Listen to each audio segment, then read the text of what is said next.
Everyone, welcome back to my channel. इस वीडियो में हम करेंगे क्लास 11th की पॉलिटिकल साइंस का chapter number 1 constitution why and how. तो इस चैप्टर में हमने लास्ट टॉपिक पढ़ा था how was Indian constitution made. तो इस टॉपिक में हम क्या पढ़ेंगे, आज का जो हमारा टॉपिक होगा वो होगा कॉन्स्टिट्यूएंट असेंबली, यानी कि जिसने कॉन्स्टिट्यूशन को बनाया है उस असेंबली की कॉम्पोजिशन के बारे में आज हम इस वीडियो में समझेंगे। ठीक है, तो as a consequence of partition under the plan of 3 June 1947, those members who were elected from territories which fell under Pakistan ceased to be members of Constituent Assembly।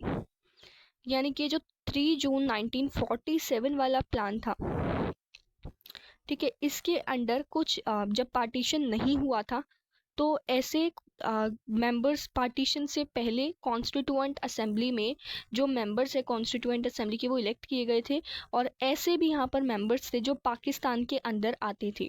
लेकिन पार्टीशन के बाद ये जो पाकिस्तान वाला एरिया था ये अलग हो गया था, तो वो जो मेंबर्स हैं वो भी अलग हो गए थे कॉन्स्टिट्यूएंट असेंबली से, और ये जो नंबर था ये रिड्यूस होके असेंबली में कितना हो गया था 299। यानी कि पहले कितना था, टोटल थी 389, इसमें से आधे जो भी था प्रोपोर्शन वो पाकिस्तान में जो मेंबर्स थे उनके अंडर भी था, यानी कि वहाँ पर भी कुछ मेंबर्स थे, लेकिन पार्टीशन हो गया था तो इसलिए पाकिस्तान और इंडिया दोनों अलग अलग हो गए थे।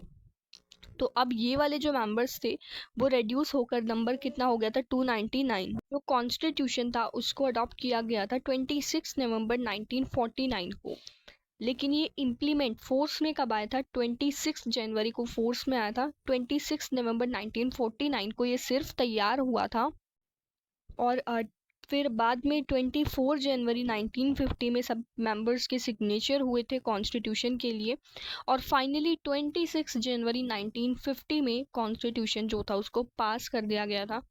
ठीक है, कम टू फोर्स इनटू 26 जनवरी 1950। तो ये आपको याद रखना है कि अडॉप्ट किया गया था 26 नवंबर 1949 में, और सिग्नेचर कब हुए थे सभी मेंबर्स के 24 जनवरी 1950 को, और जो कॉन्स्टिट्यूशन है वो फोर्स में कब आया था 26 जनवरी 1950 में। ठीक है, अब जो कॉन्स्टिट्यूशन था वो फ्रेम किया गया था, ठीक है, the constitution was thus framed against a backdrop of horrendous violence that the partition unleashed on the subcontinent. यानी ये पार्टीशन से पहले पार्टीशन के बाद जो है ये कॉन्स्टिट्यूशन पार्टीशन के बाद बनाया गया था। ठीक है, और इसमें जो 299 मेंबर्स ही प्रेजेंट थे उस टाइम पर, सिर्फ जब कॉन्स्टिट्यूएंट असेंबली के मेंबर्स को इलेक्ट किया गया था तब 389 थे, लेकिन जैसे ही पार्टीशन हुआ वो नंबर रिड्यूस होकर 299 हो गया, और फिर उन्हीं मेंबर्स ने कॉन्स्टिट्यूशन को बनाया जो कि 26 नवंबर 1949 में कंप्लीट हुआ। But it is a tribute to the fortitude of the framers that they were not only able to draft a constitution under immense pressure। अब ये एक ट्रिब्यूट की तरह देखा जाता है उन फ्रेमर्स के लिए जिन्होंने कॉन्स्टिट्यूशन को फ्रेम किया है, क्योंकि एक तो इतना ज़्यादा प्रेशर वहाँ पर था, ऊपर से पार्टीशन की वजह से वायलेंस क्रिएट हो रहा था, तो उन्होंने अनइमेजिनेबल वायलेंस जो क्रिएट हो रहे थे उनसे राइट लेसन्स भी सीखे थे पार्टीशन की वजह से। तो जो कॉन्स्टिट्यूशन था उसने committed to a new conception of citizenship, वो सिटीजनशिप का एक नया कंसेप्शन लेकर आए जहाँ पर सिर्फ माइनॉरिटीज़ को ही सिक्योरिटी नहीं मिलेगी बल्कि रिलीजियस आइडेंटिटी जो है उनको भी सिटीजनशिप के राइट्स मिलेंगे, यानी कि एक तरह से सबको सिटीजनशिप के राइट्स मिलेंगे।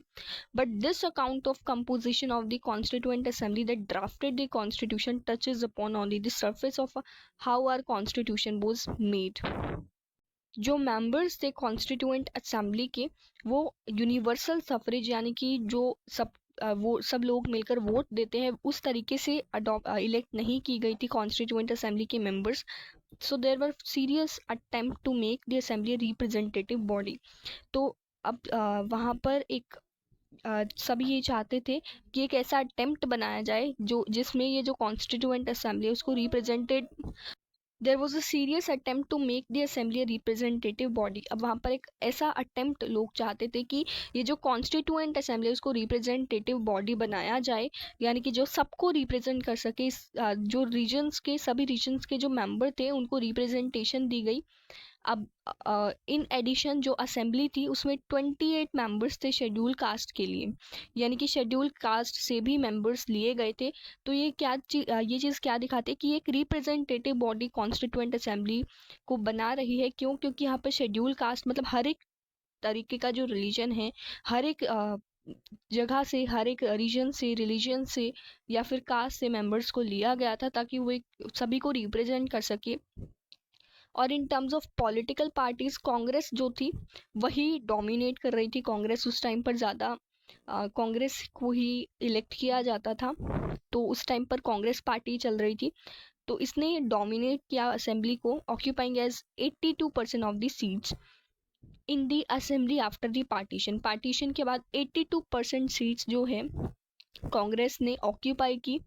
और कांग्रेस जो थी खुद से इतनी डाइवर्स पार्टी थी, यानी कि खुद से कांग्रेस पार्टी में इतने अलग अलग रीजन से लोग थे, इतने अलग अलग रिलीजन से लोग यहाँ पर थे, अलग अलग कास्ट से लोग यहाँ पर बिलोंग करते थे।